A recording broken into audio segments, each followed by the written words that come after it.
Dear viewers, welcome to our channel. This is a CSIR NET 2019 December session question on complex analysis. We are given that F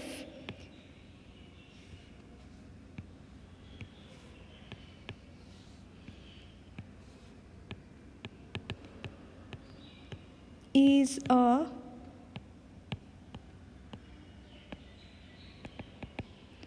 an entire function such that f of 1 by n is equals to 1 by n square. To solve this question, we will first write down some important theorems such as the identity theorem,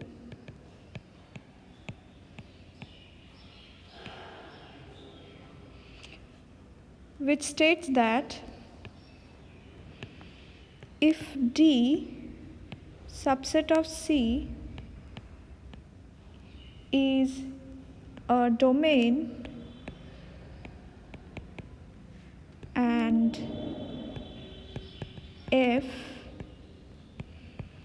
is a function analytic on D,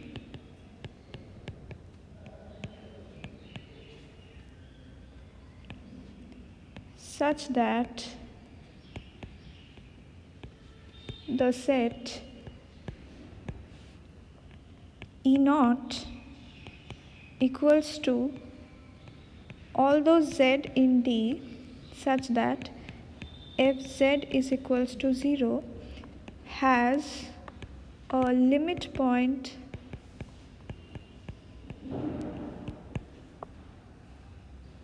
in D. If such things happen, then f is identically equals to 0 on D, that is fz is equals to 0 for all z belongs to D. There are other consequences of this theorem, or rather I should say other variants of theorem, which says that if D is a domain in C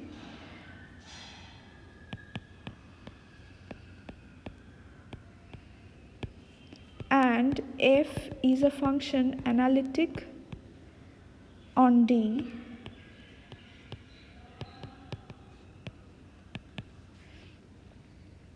such that there exists an infinite sequence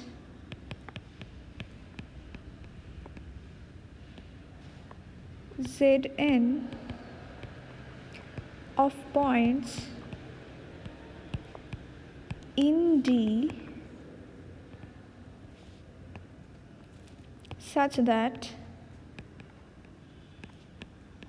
fzk is equals to 0 for all k belonging to the set of natural numbers, and zk has an accumulation point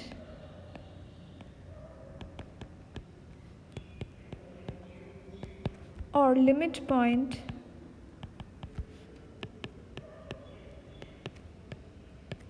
in D, then fz is identically equals to 0 on D. We will use this theorem to prove the given question. Now, let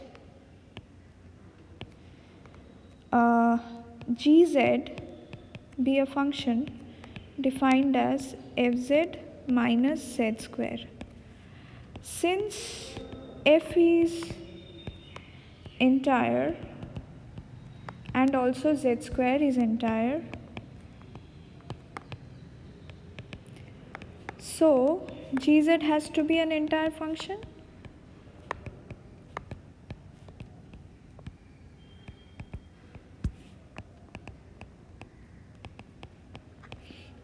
Now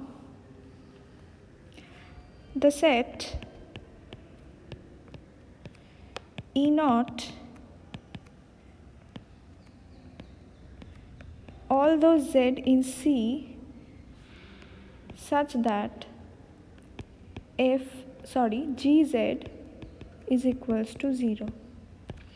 Now here, since f is an entire function, so D, the domain D that we defined in the identity theorem, is none other than the whole set C, and we are using the identity theorem for the function gz,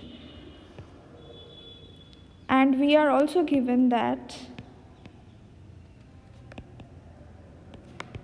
f of 1 by n is equals to 1 by n square. Thus g of 1 by n is equals to f of 1 by n minus 1 by n square is equals to 0. Hence the set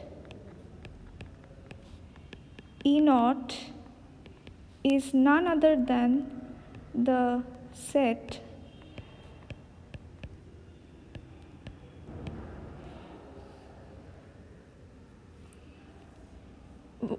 of points 1 by n, where n varies over the set of natural numbers. This is a sequence in natural numbers, sequence of points in C. E naught is a sequence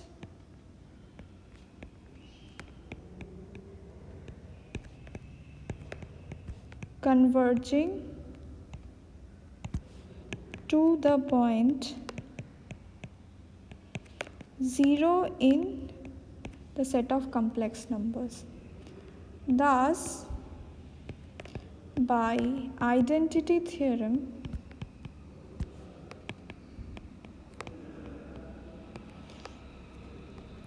gz should identically be equals to 0 on C. That is, fz should identically be equal to z square on C, and thus our option 3 is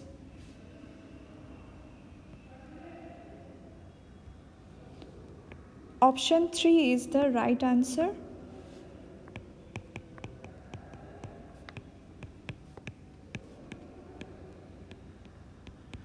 And we can see that all the other conditions, that no such f exists, such an f is not unique, and f need not be a polynomial function, all these options are ruled out, and option 3 is the correct answer to the question. Thanks for watching.